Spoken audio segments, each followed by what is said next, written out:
করি সকলে ভালো আছেন। Welcome to Habib academy. তো বন্ধুরা, আজকে আমরা কথা বলবো মাইক্রোসফট এক্সেল এর ডাটা ভ্যালিডেশন নিয়ে। এটি হচ্ছে অত্যন্ত মজাদার এবং গুরুত্বপূর্ণ একটি ফিচার। ডাটা ভ্যালিডেশন হচ্ছে যে আসলে আমি এক্স্যাক্টলি কোনো ফিল্ডে যদি এক্স্যাক্ট কোনো ভ্যালু অ্যাড করতে চাই, আমি কোনো, যেমন এখানে আমরা নেম নামে একটা ফিল্টার নিয়েছি, তো আমি যদি চাই যে এই নাম ফিল্টারের মধ্যে শুধু নাম থাকবে, কোনো নাম্বার হতে পারবে না। যেমন এখানে আমরা নাম্বার নিচ্ছি, যে নাম্বারের মধ্যে শুধু নাম্বার থাকবে, অথবা ডেটের মধ্যে শুধু ডেট থাকবে, ডিস্ট্রিক্টের মধ্যে ডিস্ট্রিক্ট থাকবে। তো এই ক্ষেত্রে আমরা এইগুলোতে যে আসলে ডাটা ভ্যালিডেশনের মাধ্যমে আমরা এটা অ্যাপ্লাই করতে পারি। তো চলুন বন্ধুরা, আমরা দেখে আসি যে আসলে কিভাবে অ্যাপ্লাই করতে হয়। সর্বপ্রথম আমি এই ফোল্ডারটাকে সিলেক্ট করে নিলাম। এরপর আমরা ডাটাতে যাব, ডাটা থেকে ডাটা ভ্যালিডেশনে। এখন এখানে ডিফল্ট অবস্থায় এনি ভ্যালু থাকবে, তো এটাকে আমরা টেক্সট লেন্থে নেব। তো এখানে বিটুইন অবস্থায় আছে। এখন আমরা চাইলে এখান থেকে লেস দেন, গ্রেটার দেন যে কোনো শর্ত আরোপ করতে পারি। তো আমি যদি চাই যে নাম যেহেতু সবার গ্রেটার দেন 3 ক্যারেক্টার, মোটামুটি 3 ক্যারেক্টারের বেশি নাম হয়েই থাকে, তো ওকে করলাম। তো বন্ধুরা চলুন আমি এখন এখানে নাম লিখি যে এ বি সি। আমি ইন্টার প্রেস করলাম। তো বন্ধুরা এটা কিন্তু নিচ্ছে না, কারণ আমার শর্ত দেয়া ছিল যে গ্রেটার দেন 3 হইতে হবে। ওকে, এখন যদি আমরা এখানে A B C D enter press করি, তো বন্ধুরা দেখুন এখন কিন্তু আমরা এখানে ভ্যালিড ডাটা দেখাচ্ছে। এখন এটা গেল নামের ক্ষেত্রে। এখন বন্ধুরা যদি আমরা এখানে নাম্বার ইউজ করি, যেমন 1 2 ইন্টার, তো বন্ধুরা দেখুন এখানে কিন্তু এখানে একটা এরর মেসেজ দেখাচ্ছে। তার মানে আমরা যেহেতু এখানে শর্ত আরোপ করছি যে এখানে শুধু কি টেক্সট আমরা অ্যাপ্লাই করতে পারবো, নাম্বার অ্যাড করতে পারবো না। তো বন্ধুরা বুঝতে পারছেন। এবার আমরা যাব নাম্বারে। আমরা এটিকে সিলেক্ট করলাম এই ফোল্ডার থেকে, ডাটাতে ডাটা ভ্যালিডেশন। বন্ধুরা দেখুন এখানে কিন্তু অল নাম্বার বিভিন্ন কিছু আছে, তো আমরা যেহেতু নাম্বার নিয়েছি অল নাম্বার। তো নাম্বারের মধ্যে যে আমি চাচ্ছিলাম এখানে বিটুইন যে মিনিমাম 10 থেকে ম্যাক্সিমাম 100। ওকে, আচ্ছা। তো বন্ধুরা চলুন আমরা যদি এখন এখানে 10 দিয়ে এন্টার করি, তাহলে আমার কিন্তু ডাটা নিচ্ছে। বা এখানে যদি আমি 50 দিয়ে এন্টার করি, আমার কিন্তু ডাটা এন্ট্রি হচ্ছে।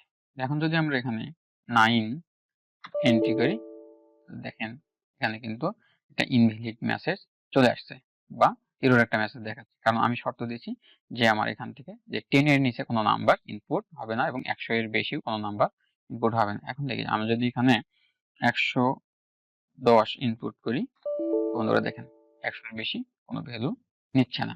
ওকে, আশা করি বুঝতে পারছেন। এবার আমরা যাব ডেটে। তো আমি এখানে এটাকে সিলেক্ট করলাম, এরপর ডাটা ভ্যালিডেশন। আচ্ছা, বন্ধুরা দেখুন এখানে ডেট নামে একটা অপশন আছে, তো আমরা এটাকে সিলেক্ট করলাম। তো আমি চাচ্ছি যে আসলে বিটুইন কত ডেট থেকে কত ডেট। তাহলে আমি যদি 1/1/2020 মানে জানুয়ারির 1 তারিখ থেকে আমি নিতে চাচ্ছি যে ডিসেম্বরের 31 তারিখ পর্যন্ত অ্যাপ্লাই হবে, এর বেশি এরপরে অ্যালাউ হবে না।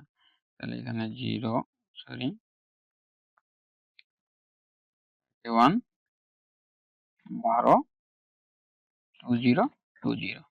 ওকে, আমরা এটা ওকে প্রেস করলাম। তো বন্ধুরা দেখুন আমরা কিন্তু জানুয়ারির 1 তারিখ থেকে যে ডিসেম্বরের 31 তারিখ পর্যন্ত আমরা শর্ত আরোপ করছি। তো আমি যদি এখানে জানুয়ারির 1 এর পর যদি আমি অ্যাপ্লাই করি, যে মনে করেন 15 তারিখ 2 মাস 2020 সাল, ইন্টার প্রেস করলাম, দেখেন আমার ডেট কিন্তু এন্ট্রি হয়ে গেছে।